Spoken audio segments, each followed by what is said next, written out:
Assalamualaikum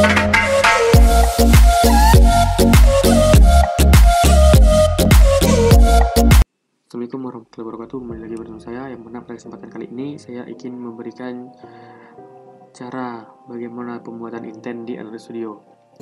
Yang perlu kita tahu, intent itu adalah sebuah kelas dalam programming Android yang berfungsi untuk perpindahan halaman.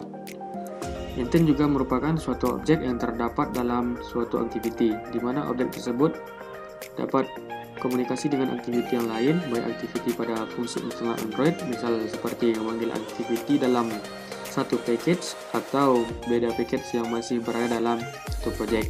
Intent ini terbagi menjadi dua, yaitu explicit intent yang berfungsi untuk mengaktifkan komponen-komponen dalam satu aplikasi yang sama, misalnya seperti berpindah activity atau berpindah halaman. Yang kedua yaitu ada implicit intent, yang mana ini berfungsi memanggil fungsi activity yang sudah ada di fungsi internal Android seperti dial number, open browser, dan lain sebagainya.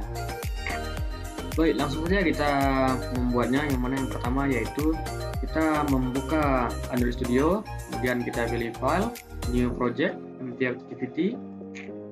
Dan di sini kita akan memberikan namanya terserah apa yang kita inginkan. Di sini saya akan membuatnya dengan nama intent tuh, kemudian finish. Jika sudah terbuat new project, maka kita akan memulai dari activity main.xml, yang mana di sini kita menggunakan relative layout dan kita membuat dua button, yang mana ini berguna untuk ke explicit intent dan ke implicit intent. Setelah selesai kita membuat button pada bagian activity dan XML, kemudian kita membuat new empty activity baru untuk explicit intentnya, yang mana dia akan berpindah halaman nantinya. Maka kita akan klik kanan, new activity, empty activity. Ini namanya main to activity saja, berikan saja deskripsi.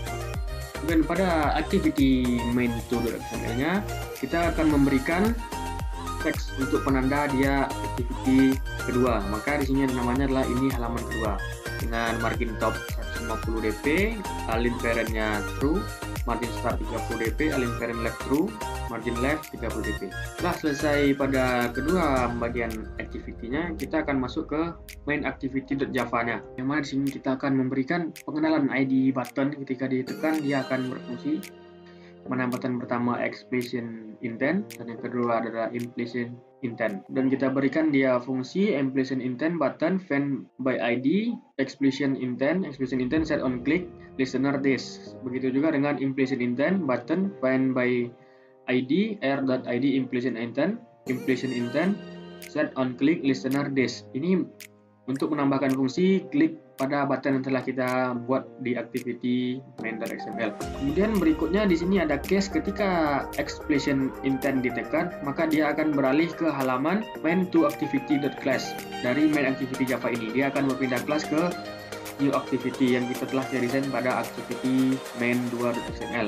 Kemudian terdapat lagi case implicit intent, yang mana ketika button implicit intent ditekan buttonnya, maka dia akan minta beralihkan ke URL website. Di sini saya menggunakan website Codepolitan.